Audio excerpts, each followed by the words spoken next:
Hi hi hi ఎట్లున్నారు? మస్తున్నారులే, మంచిగానే ఉంటారు. ఈరోజేంటి ఏ స్పెషల్తో వచ్చింది అని అనుకుంటున్నారా? అందరూ పంచదారతో బ్రెడ్ హల్వా చేస్తారు. నేను బెల్లంతో బ్రెడ్ హల్వా చేశాను. ఇది ఎలా చేయాలి, ఎలా టేస్టీగా ఉంటుంది, ఎంత టేస్టీగా ఉంటుందో మీరు కూడా ట్రై చేసి చెప్పండి. ఫస్ట్గా ఒక కళాయి తీసుకుని అందులో 1 టేబుల్ స్పూన్ వరకు నెయ్యిని వేసుకుని, మన డ్రై ఫ్రూట్స్ ఉంటాయి కదా, జీడిపప్పు. జీడిపప్పును వేసుకొని పక్కన తీసేసుకోవాలి. అవి వేగిన తర్వాత అందులో కొద్దిగా ఎలాగైనా నెయ్యి ఉంటుంది.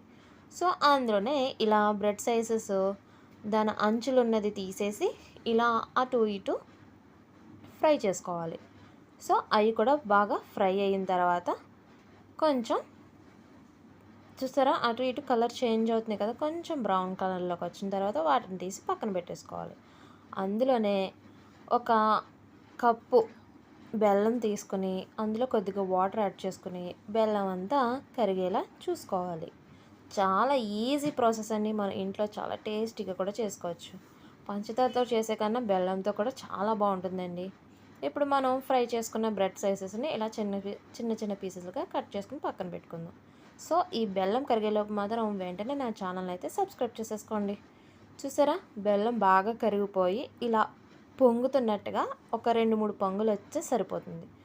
అలా వచ్చిన తర్వాత మనం కట్ చేసి పెట్టుకున్న ఈ బ్రెడ్ స్లైసెస్ని అందులో వేసేసుకోవాలి.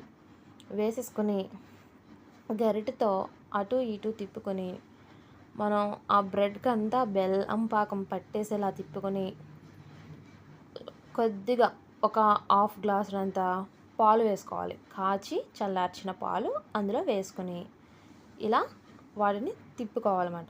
అంతేనండి, చాలా ఈజీ ప్రాసెస్. బెల్లంతో బ్రెడ్ హల్వా చాలా బాగుంటుంది. హెల్తీకి కూడా చాలా మంచిది. మన పిల్లలు కూడా చాలా అంటే చాలా ఇష్టంగా కూడా తింటారు. మీరు కూడా ట్రై చేసి ఈ రెసిపీ మీకు ఎలా అనిపించిందో కామెంట్ సెక్షన్లో అయితే కామెంట్ చేయండి. అలాగే నా ఛానల్ అయితే మాత్రం సబ్స్క్రైబ్ చేసుకోవడం మర్చిపోకండి. చూసారా, ఇలా మెత్తగా అయిపోయింది కదా, అంతేనండి.